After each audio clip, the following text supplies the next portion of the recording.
Cool. So we have the fours and the queens signed by yourselves. Yes. So remember, the four of clubs, the four of hearts, the four of spades, and the four of diamonds. I will leave the fours on the table, and the queens, I will put one in each pocket. So the queen of spades goes in this pocket, okay? Right. Queen of hearts here. Yeah. That leaves the club and diamond. The club will go in this pocket, and the diamond in the jacket pocket. Is that fair? Yeah. And of course, on the table, we have the fours. What is going to happen is, the fours and the queens are going to switch places. So I will end up with the fours in the four pockets and the queens on the table. Are you ready for this? Yeah, of course. Do it. There is the first queen. Signed. Yes. I'll do it again. 2 queens and 2 fours. Signed. I'll do it again for you. 3 queens and a 4. Now hopefully, to a big round of applause, all 4 queens. You don't seem impressed. You're probably wondering what's in my pockets. In this pocket here, I now have a signed 4, a signed 4, a signed 4, and the final one up here, here, signed 4. That is awesome. PaulGordon.net. Well, folks, for this unusual assembly routine, I need 12 spot cards. 1, 2, 3, 4, 5, 6, 7, 8, 9, 10, 11, and 12. Now, 3 will go to the leader position here, 3 will go here, 3 will go here, and 3 will go over here. All these cards over here, by the way, are jokers, so I'm going to place a joker with each packet. So the first joker goes here, the second joker goes here, the third joker goes over here, and the last joker over here. Now what's going to happen is that the jokers are going to leave and join this packet over here. So I will end up with all jokers right here. Well, I think I've already done it, because there's the first joker, there's the second joker, there's the third joker, and there is the fourth joker.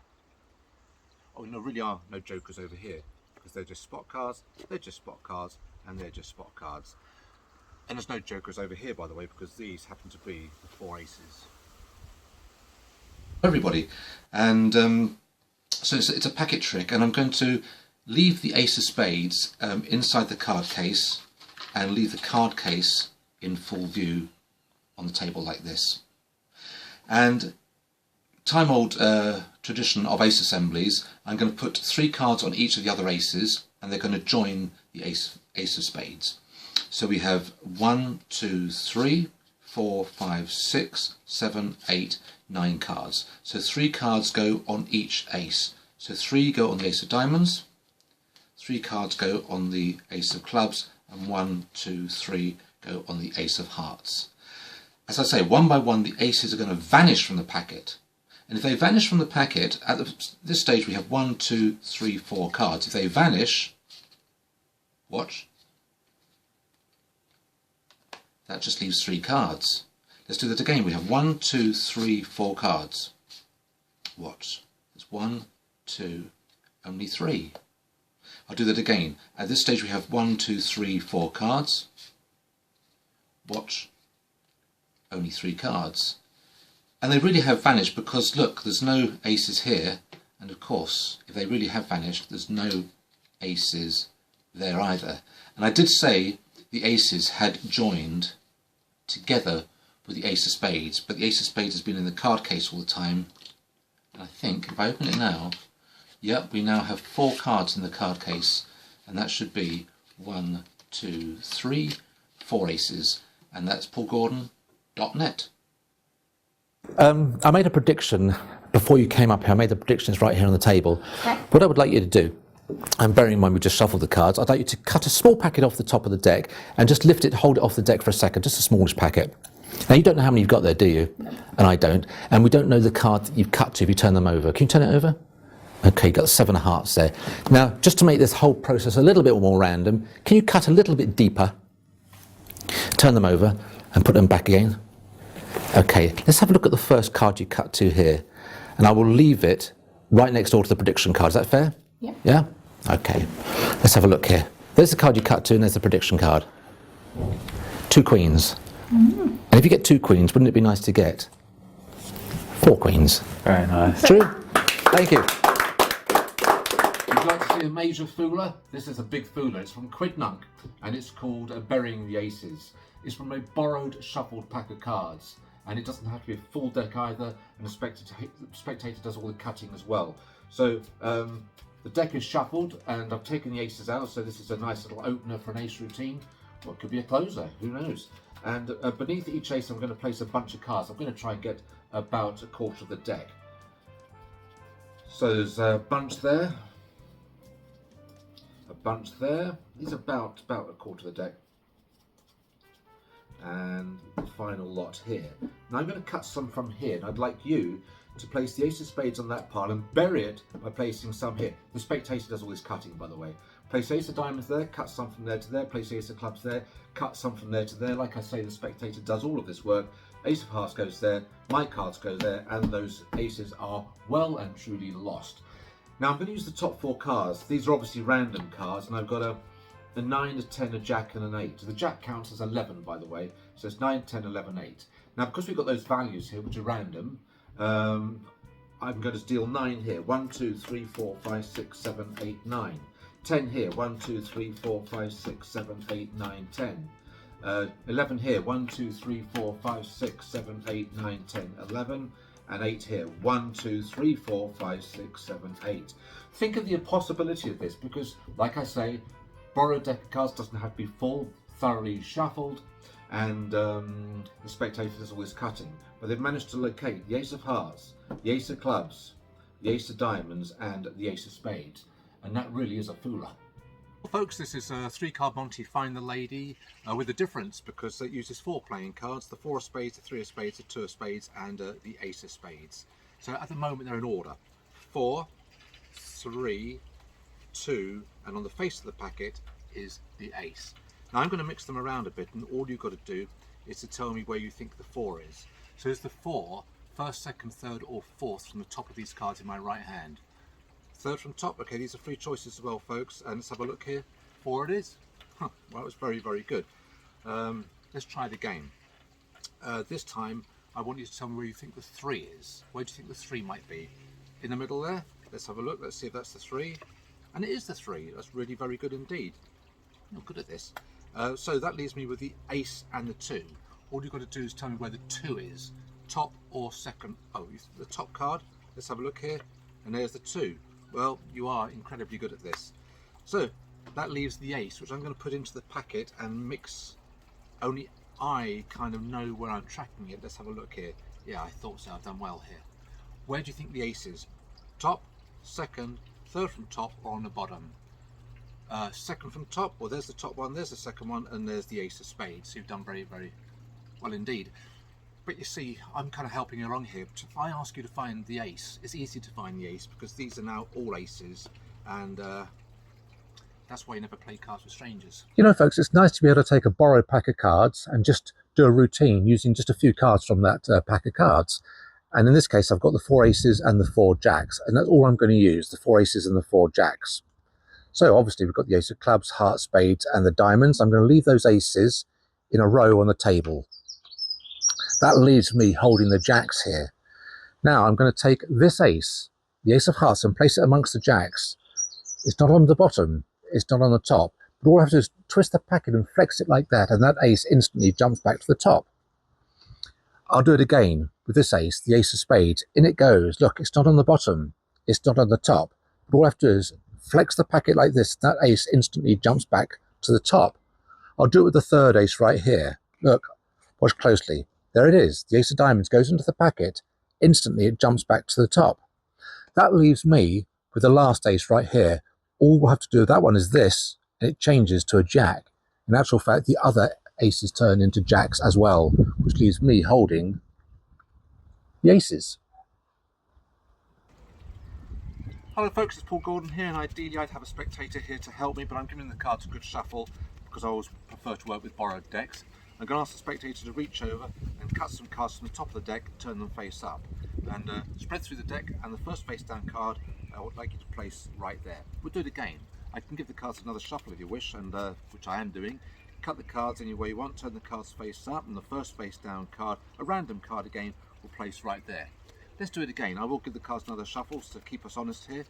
Take the deck, turn some face up and take the first face down card that you cut to and place it there, and then we'll do it one last time. Let's have a look here. Give the cards a cut. Like I said, spread through the deck, face up. First face down card goes there, and that is fair. Now, of course, I shuffled the cards. You could have cut any way you wanted to. But let's have a look here. You found the Queen of Spades, the Ten of Spades, the King of Spades, and the Jack of Spades. That's nearly a royal flush. Well, that is a royal flush right there. Kings and 4 jokers. So there's 4 jokers, 1, 2, 3, 4, and the 4 kings, 1, 2, 3, 4. And what happens is that the kings will all assemble in one packet, and I'll show you what I mean by that. So there's the 4 kings. We have the 4 kings there. I'll leave them in a row down here. The diamond is on the far right, and the King of Spades is kind of the leader here. So don't forget, over here I've now got the jokers. Now I'm going to leave one of the jokers one of the jokers goes with the King of Spades down here, and I'll take this king, the King of Hearts, and it will vanish.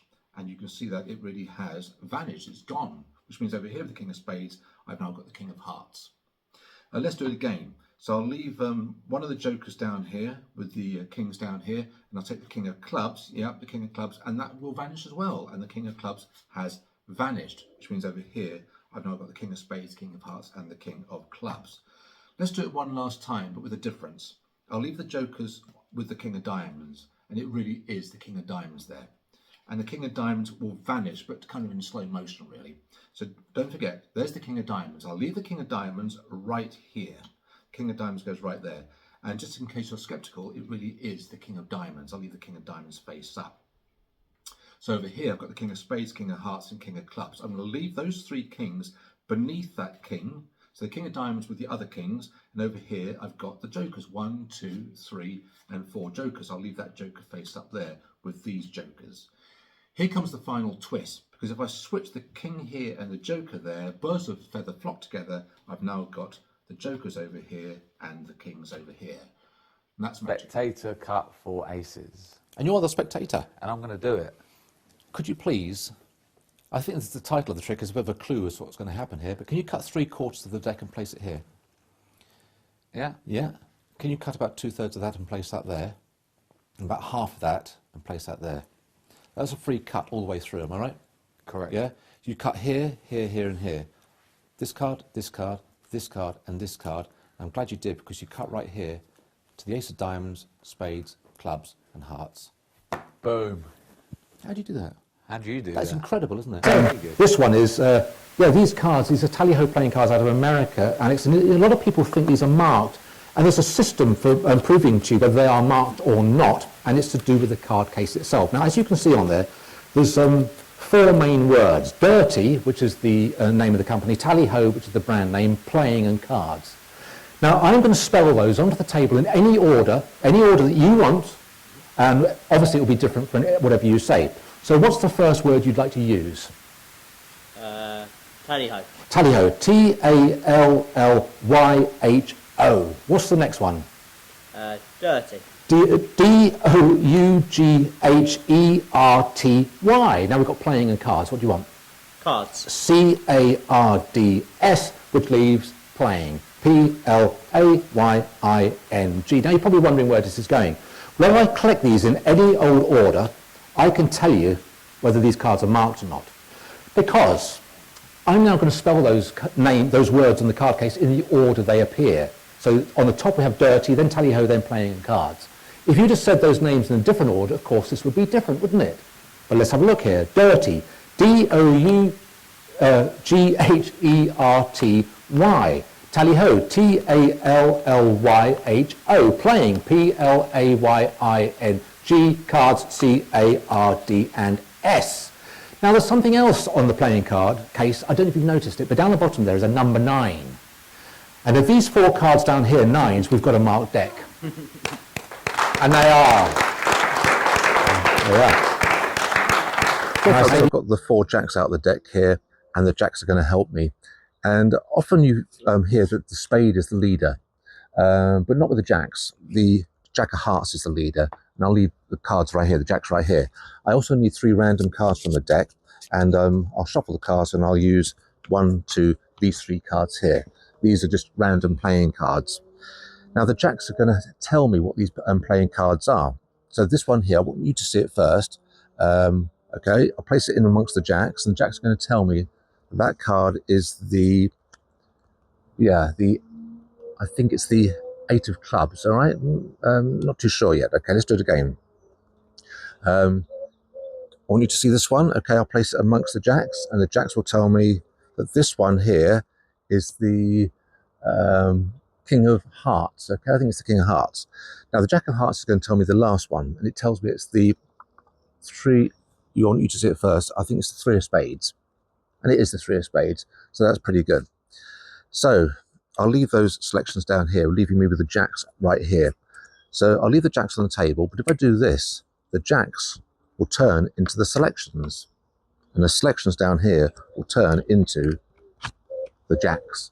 That's the second part of their little magical expertise. Dave, what I would like you to do is to remove any card from the deck you want. Just slide it out and leave it right there for me. Go for this one. And if I place that on top, I can't get anywhere near that, can I? Correct. Now I'm going to take a prediction card out of the deck, because I think I know the card you've chosen already. If I can find the prediction card. Yeah, there's my prediction card. If my prediction card matched your card, would you be suitably impressed with this whole affair? Yeah. My prediction is the King of Hearts. Right. If the card right under that coin was the King of Diamonds, I'll be very impressed. would you blow your socks? I don't know what it means, but would you anyway? I would, yes. Slide it out and have a look. It's the Jack. I said the card under the coin. Turn the coin over. Was that? What is it? It's King. King of Diamonds? Yes. And that's the King of Hearts? Yes, indeed. And that was the Jack, wasn't it? Not anymore, it's not. It's the King of Diamonds. Very nice. Thank you. There we go. Right. Thank you for joining me. Thank you. I'm just going to use the 4 queens that we had in the previous trick for this. Clear off some of the debris off the table here. Queen of Clubs, Queen of Spades, Hearts and Diamonds. You don't need to particularly remember the order, but can you give me any number you want from, or including 1 to 4? 3. You sure? Yeah. 1, 2, 3. I'll leave that one just slightly forward. And on each of the queens, I'm going to place 3 cards. Now, in most ace assemblies or card assemblies that we know, what you have to do is make the queens from these packets join that one over there. Okay. And you've seen this kind of thing before, haven't you? I mean, everybody's seen these kind of things before. Let's try this. Watch very closely here. If I cover the packet here, it's gone. Nice. No, I was kidding you there. It really has gone, hasn't it? Yeah. A little bluff thing there for you. Very good. And over here, we now have 2 queens. Nice. Let's do it again. Did you see the move? No. I won't bluff you again. It really has gone. Very good. Okay. Oh, and over here, we have 3 queens. Nice. You didn't think I was going to show you that, did you? Now the last one here is the Queen of Diamonds. Yeah. If I do this takes years of practice to be able to do it, but hopefully the Queen of Diamonds, it has vanished, hasn't it? Yes. And over here, hopefully it's a huge round of applause, I now have all 4 queens. Thank you.